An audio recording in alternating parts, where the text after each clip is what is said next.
حال ہی میں ایک ایسا بہت ہی کنٹروورشل قسم کا کریکٹر اس گیم کے اندر انٹروڈیوس کروایا گیا جو کہ اصل میں ہے ڈیول یعنی شیطان۔ آج بہت سے لوگ یہ سوچتے ہیں کہ مسلمان آج کل ہر چیز کو اسی اسلامک بیک گراؤنڈ سے جوڑ کر اس کی توہین شمار کرتے ہیں۔ یہ تو بس ایک فون کی گیم ہے، یہ صرف انٹرٹینمنٹ کے لیے ہے جس کا مذہب سے کوئی تعلق نہیں۔ ایسے لوگوں سے میرا یہ سوال ہے کہ ان گیمز کے اندر وہی مذہبی کریکٹرز دکھانے کی اور ان پلیئرز کو شیطان کے سامنے جھکانے سے آپ کا لیول اپ کروانے کی اور چیزیں حاصل کرنے کے بدلے اپنی روح بیچنے کے آپشن کا مطلب یا اس کا حسن زن آپ مجھے سمجھا دیں کہ اور بھلا کیا ہو سکتا ہے۔ سوال یہ ہے کہ ان گیمز کو ایسی ریلیجیس فگرز کی ضرورت ہی کیوں پڑتی ہے، اور جب یہ دین مذہب کو خود گیمز کے اندر گھسا کر لوگوں کو شیطانیت کے آگے جھکا سکتے ہیں، تو ہم اسے صرف ایک انٹرٹینمنٹ اور ویڈیو گیم سمجھنے کا حسن زن یا صرف ایک اتفاق کیسے سمجھ لیں؟ کیا یہ چیزیں دیکھنے والے کے دماغ کو انڈائریکٹلی افیکٹ نہیں کرتی؟ انسانوں کو تو ضرور کرتی ہیں، جانوروں کا نہیں پتا۔ فورٹ نائٹ نے اپنی ایک نئی اپڈیٹ فورٹ نائٹ میئرز کے اندر ایک نئے کریکٹر کو انٹروڈیوس کروایا ہے جس کا نام ہے میفسٹو یعنی شیطان، جسے آپ انسانی روپ کے اندر اکثر امیجن کرتے ہیں۔ یہ شیطان ایک الگ ڈائمینشن کے اندر اپنی سلطنت کا بادشاہ ہے۔ گیم کا کریکٹر اس شیطان کے سامنے جا کر اس کے سامنے جھک کر اس سے سودے بازی کرتا ہے، اور میفسٹو یہ سب کچھ یعنی ویپن یا لیول اپ ان کو کسی چیز کے بدلے میں دیتا ہے، اور یہ کوئی بھی چیز اس کریکٹر کی سول یا روح بھی ہو سکتی ہے، یعنی اس کی پاور۔ اب اس سب کا یہ مطلب ہے کہ آپ شیطان کے ساتھ ڈیل کر کے کوئی بھی دنیاوی دولت حاصل کر سکتے ہیں، لیکن بدلے میں آپ کو اپنا ایمان اس کو بیچنا ہوگا، اپنی سول، اپنی پاور یا اپنی ورچوئل ایچ پی اس کو دینی ہوتی ہے۔ ذرا سوچ کر دیکھیں کہ یہ چیزیں گیم کھیلنے والے کو کیا میسج دے رہی ہیں۔ اس کریکٹر میفسٹو کو انڈر گراؤنڈ ورلڈ کے اندر ڈھونڈنے کے لیے گیم کھیلنے والے بچوں کو بہت زیادہ کوشش کرنی پڑتی ہے۔ یہ چیزیں سیدھا سیدھا انسان کو شرک کے لیے ذہنی طور پر تیار کر رہی ہیں، جو کہ سب سے بڑا گناہ ہے۔ آج کل اس طرح کی پروموشنز آپ کو ہر جگہ songs, movies, games, social media اور کارٹونز تک میں نظر آئیں گی، اور سب کانشیسلی آپ کو وہ شرکیہ الفاظ دکھائے جاتے ہیں یا پھر سنوائے جاتے ہیں جو کہ مسلمان کو کافر بنا دیں۔ لیکن سب سے خطرناک بات یہ ہے کہ لوگوں کو اس کی خبر تک نہیں ہوتی۔ یہ سب کچھ ایک بڑی گیم کا حصہ ہے۔ بے شک یہ کریکٹر گیم کے اندر فکشن ہو، لیکن وہ تمام خصوصیات وہی دکھا رہا ہے جو کہ شیطان کی تمام ابراہیمک ریلیجنز کے اندر ایک جیسی بیان کی گئی ہے۔ مثال کے طور پر اسے انسانوں کی طرح موت نہیں آتی، بلکہ وہ قیامت تک کے لیے زندہ ہے۔ جب میفسٹو کے سامنے کوئی کریکٹر پہنچتا ہے تو وہ اسے کہتا ہے کہ اے مورٹل، یعنی ایسے انسان جو کہ فزیکل جسم رکھتا ہو اور اسے موت آنی ہے، میرے آگے جھک جاؤ۔ یعنی یہاں بھی یہ کریکٹر خود کو شیطان کہہ کر ہمیشہ کے لیے زندہ، جبکہ انسانوں کو مورٹل کہہ کر جس نے ایک دن مر جانا ہے، اس کریشن یعنی انسان کا مذاق بنا رہا ہے۔ اور ہم جانتے ہیں کہ شیطان کو انسانی کریشن سے کتنا نفرت ہے، وہ اپنی نسل جنات کو انسانوں سے بہتر سمجھتا ہے، اور یہی وہ حسد تھا جس کی وجہ سے اس نے آدم علیہ السلام کو سجدہ نہیں کیا اور ہمیشہ کے لیے ذلیل و رسوا کر دیا گیا۔ آج اسی طرح سے پوری دنیا کے اندر انسانوں سے جانے انجانے کے اندر وہ شرک کروا کر اپنی انا کو ٹھنڈا کر رہا ہے، اور لوگوں کو اس کا احساس تک نہیں ہے۔ میفسٹو کو گیم کے اندر آپ اپنی ہیلتھ یعنی صحت دے کر کوئی بھی ویپن حاصل کر سکتے ہیں، یہاں تک کہ اپنی 99% ہیلتھ دے کر اپنے ساتھیوں کو ریبوٹ بھی کر سکتے ہیں۔ یہ سب کچھ کیا میسج دے رہا ہے سوائے اس کے کہ اس کے پاس تمام اختیارات ہیں لوگوں کو زندہ کرنے کے، مارنے کے اور آپ کو دنیا کے اندر سب کچھ دینے کے۔ ابھی تک جو لوگ شیطان کی اس صورت سے نفرت کرتے ہیں، ڈرتے ہیں، ان کے لیے آہستہ آہستہ یہ کریکٹر ایک نارمل کریکٹر بن جائے گا جسے لوگ سیریس لینا چھوڑ دیں گے۔ لیکن یہ بہت ہی سیریس ایشو ہے، کیونکہ یہ شرک کا معاملہ ہے، اور شرک ایک ایسا گناہ ہے جس کی کوئی معافی نہیں۔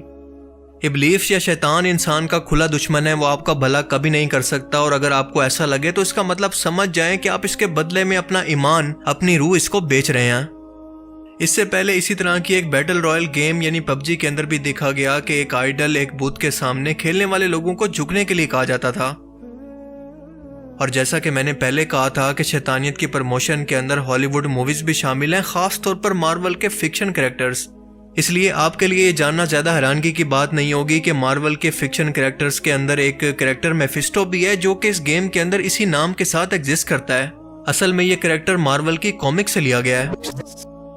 قرآن کریم کے اندر اللہ فرماتا ہے کہ اے ایمان والو، اسلام کے اندر پورے کے پورے داخل ہو جاؤ اور شیطان کے نقش قدم پر مت چلنا، کیونکہ وہ تمہارا کھلا دشمن ہے۔ اس آیت مبارکہ کے اندر شیطان کے اشاروں پر چلنے کا مطلب یہ ہے کہ اللہ تعالیٰ نے شیطان کو یہ طاقت دی نہیں ہے کہ وہ زبردستی انسان سے کچھ بھی کروا سکے، بلکہ وہ جگہ جگہ سے اسے گھیر کر اس کو مشورے دیتا ہے اور اس کو وسوسے کے اندر ڈالتا ہے، لمبی امیدیں دلواتا ہے، اور آخر میں خود انسان اپنی مرضی سے اپنا ایمان گوا کر اس کے راستوں پر، اس کے مشوروں پر چل پڑتا ہے۔ اگر ایسا نہ ہوتا تو انسان اللہ تعالیٰ سے قیامت کے دن یہ سوال کر سکتا تھا کہ میں تو بے بس تھا، شیطان نے مجھے زبردستی یہ شرک کروایا، اس میں بھلا میری کیا غلطی؟ آپ نے تو زبردستی شیطان کو یہ صلاحیت دے رکھی تھی کہ وہ مجھے کسی بھی طرح سے گمراہ کر سکتا تھا، لیکن انسان اب یہ سوال کبھی بھی نہیں کر سکتا، کیونکہ شیطان بھی قیامت کے دن جہنم کے اندر اپنے ماننے والوں کو دیکھ کر یہی کہے گا کہ میرا تم پر کوئی زور نہیں تھا، تم نے جو کچھ بھی کیا اپنی مرضی سے کیا، لہٰذا مجھے برا مت کہو بلکہ اپنے آپ کو کہو۔ اسی لیے آج اگر اس طرح کی شرکیہ گیمز، موویز اور گانوں کو دیکھ کر ابھی بھی ہم اسے انٹرٹینمنٹ سمجھ کر خود کو تسلی دیں گے تو اللہ نہ کرے قیامت کے دن ہم بھی انہی پچھتانے والے لوگوں میں شامل ہو سکتے ہیں۔ اللہ تعالیٰ سے دعا ہے کہ وہ ہمیں اس گناہ عظیم اور اس گمراہی سے بچا کر رکھے۔ باقی آپ اس بارے میں کیا سوچتے ہیں؟ اپنی قیمتی رائے کا اظہار کمنٹ سیکشن میں ضرور کریں۔ Thanks for watching this video. اللہ حافظ۔ 2021 میں ریلیز ہونے والی کال آف ڈیوٹی وینگارڈ کے ایک مشن کے دوران قرآن پاک کے صفحے خون سے بھرے ہوئے فرش پر گرے ہوئے دکھائی دیتے ہیں، جہاں پر یہ زومبیز نہ صرف ان پر پاؤں رکھ کر گزر رہے ہیں بلکہ انڈائریکٹلی خود مسلمانوں کی موجودہ حالت کو بھی دکھا رہے ہیں۔ یہ گیم ورلڈ وار 2 کی جنگ پر بیس کرتی ہے، اور ایسا پہلی بار بھی نہیں ہے کہ کال آف ڈیوٹی فرنچائز میں یہ توہین پہلی بار دیکھی گئی ہو، بلکہ کال آف ڈیوٹی ماڈرن وارفیئر 2 کے اندر بھی باتھ روم کے اندر لگی ہوئی ایک تصویر کے فریم پر آپ قرآنی آیات کو لکھا ہوا دیکھ سکتے ہیں۔ کال آف ڈیوٹی بلیک آپس 2 کے اندر بھی ایک گٹر کے اندر اللہ اور محمد کا نام لکھا ہوا آپ آسانی سے پڑھ سکتے ہیں۔ کیا یہ سب محض اتفاق ہو سکتا ہے؟ جبکہ ہم سب جانتے ہیں کہ ایک ویڈیو گیم کی تیاری کے دوران ڈیولپرز ایک ایک سین کو، ڈائریکشن کو، ہر ایک ڈیٹیل کو بیٹھ کر باریکی سے تیار کرتے ہیں، اور ایسا ممکن ہی نہیں ہے کہ بنا کسی انویسٹیگیشن کے یا بنا اسکرپٹ یا پلاننگ کے بغیر اس گیم کو مکمل کر کے اسے پوری دنیا کے اندر ریلیز کیا جا سکے۔ اگر ایک لمحے کے لیے ہم اس بات کو مان بھی لیں کہ اس گیم کے ڈیولپر کو اس بات کی سنگینی کا اور اس کی توہین کا اندازہ نہیں تھا، تو اس بدبخت کو اس بات کا اندازہ کیسے ہوا کہ ہر بار انہیں قرآن پاک جیسی مقدس ترین کتاب کو غلیظ اور توہین امیز جگہ پر رکھ کر کون سی مقدس قرآنی آیات کے ساتھ اس کی توہین کرنی ہے؟ مگر افسوس کہ آپ پیسہ خرچ کر کے ان چیزوں کو نہ صرف خرید کر انہیں باقاعدہ موٹیویٹ کرتے ہیں بلکہ باقاعدہ اپنی ناسمجھی میں ان کا دفاع بھی کر بیٹھتے ہیں۔ یاد رکھیں کہ جو شخص اللہ اور اس کے نبی صلی اللہ علیہ وآلہ وسلم سے محبت اپنی جان سے زیادہ نہیں کر سکتا، اس کا ایمان مکمل ہی نہیں ہو سکتا۔ حیرت کی بات نہیں ہے کہ اس امریکن کمپنی ایکٹیویژن کے CEO بوبی کوٹک پر اپنی ہی کمپنی کے امپلائی کی طرف سے یہ الزام لگایا گیا ہے کہ وہ سیکشول ہراسمنٹ کے اندر ملوث ہے، جس کا کیس وہ ہار بھی چکا ہے۔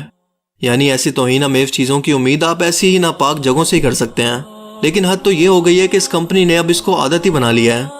حال ہی میں کال آف ڈیوٹی جو کہ اینڈرائڈ موبائل پر ریلیز کی گئی، اس کے اندر بھی ایک مسجد پر الٹا کلمہ لکھا ہوا دکھایا گیا ہے جو کہ سراسر کلمے کی توہین ہے۔